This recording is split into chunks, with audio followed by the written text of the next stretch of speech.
आपके बच्चे को खांसी है तो ये गलती कभी भी मत करना।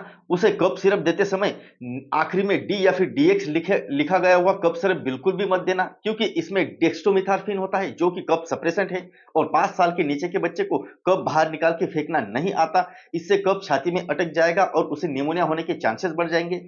असल में उसे टर्बुटेलिन, लेवोसल्बुटामॉल और एम्ब्रोक्सोल जैसा कफ सिरप देना चाहिए। टर्बुटेलिन, लेवोसल्बुटामॉल एक ब्रोंकोडायलेटर है जिससे उसे सांस लेने में आसानी होगी, और एम्ब्रोक्सोल बलगों को पिघला के पोटी के रास्ते से बाहर निकाल देता है। लेकिन टर्बुटेलिन की वजह से ट्रेमर्स आते हैं और ऐसे थरथर होता है, इसलिए दवाई कभी भी डॉक्टर के सलाह से ही दे।